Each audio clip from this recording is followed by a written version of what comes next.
আপোনাৰ শিশুটি পঢ়া শুনাত দুৰ্বল নেকি? চিন্তা নকৰিব। সিও এদিন হ'ব পাৰে ডাক্তৰ, ইঞ্জিনিয়াৰ অথবা মহান বিজ্ঞানী। মাথো আপুনি তাৰ সংগ নৰিব। আহকচোন আজি তেনে এটি কাহিনী শুনো। এটি শিশুৰ কাহিনী। সি এখন ব্যক্তিগত খণ্ডৰ স্কুলত পঢ়িছিল। এদিন শিশুটোৱে স্কুল এৰাৰ সময়ত অধ্যক্ষই তাৰ হাতত চিঠি এখন দি পঠালে আৰু সেইখন মাকক দিবলৈ ক'লে।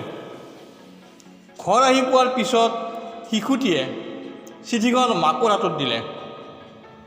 চিঠিখন মাকক দেখি ক'লে, মা, এই চিঠিখন স্কুলৰ অধ্যক্ষই দিছে। মাকে লগে লগে শিশুটিৰ হাতৰ পৰা সেই চিঠিখন লৈ পঢ়িবলৈ ধৰিলে। চিঠিখন পঢ়ি থাকোঁতে মাকৰ চকু দুটা সেমেকি উঠিল। চিঠিখন পঢ়ি তেওঁ শিশুটিক সাবটি ধৰিলে। শিশুটিয়ে আগ্ৰহেৰে মাকক সুধিলে, মা, চিঠিখনত কি লিখা আছে? শিশুটিৰ কথামতে মাকে চিঠিখন খুলি আকৌ এবাৰ ডাঙৰকৈ পঢ়িবলৈ ধৰিলে, যাতে শিশুটিয়ে ভালদৰে শুনে। মাকে পঢ়িলে, আপোনাৰ ল'ৰাটো এজন জিনিয়াছ, অতি আচৰিত ল'ৰা এজন, অতি বুদ্ধিমান। তেওঁক শিকাবলৈ আমাৰ স্কুলত শিক্ষক নাই। আমি এই শিশুটিক আমাৰ স্কুলত পঢ়ুৱাব নোৱাৰোঁ। সেইবাবে আপুনি আপোনাৰ শিশুটিক ঘৰতে পঢ়ুৱাওক। সেইদিনাৰ পৰা শিশুটিৰ মাকে তেওঁক ঘৰতে পঢ়ুৱাইছিল।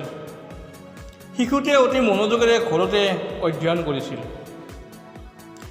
কিছু বছৰ পিছত এই শিশুটি বিশ্বৰ ভিতৰত এজন মহান উদ্ভাৱক হৈ পৰিছিল। তেওঁ 1000তকৈও অধিক বস্তু আৱিষ্কাৰ কৰিলে। সকলোবোৰৰ মাজতে এই মহান বিজ্ঞানীৰ মাকৰ মৃত্যু হ'ল। এদিন তেওঁ ঘৰ চাফা কৰি থাকোঁতে সেই চিঠিখন পাইছিল, যিখন চিঠি তেওঁৰ স্কুলৰ অধ্যক্ষই মাকক দিবলৈ দিছিল। সেই চিঠিখন তেওঁ খুলি চালে। সেই চিঠিখনত লিখা আছিল, আপোনাৰ ল'ৰাটো মানসিকভাৱে অতি দুৰ্বল। আমি আমাৰ স্কুলত তেওঁক পঢ়াব নোৱাৰোঁ। গতিকে আপুনি ল'ৰাটোক ঘৰতে ৰাখক। চিঠিখন পঢ়ি বিজ্ঞানীজনৰ চকুৰ ওলাই আহিল। তেওঁ অনুভৱ কৰিলে, মাকে কিমান ডাঙৰ কাম কৰিলে।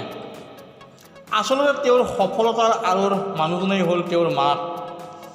মাকে যদি সেই চিঠিখন শুদ্ধকৈ পঢ়িলেহেঁতেন, তেন্তে হয়তো তেতিয়াৰ সেই শিশুটি আজি ইমান ডাঙৰ উদ্ভাৱক নহ'লহেঁতেন।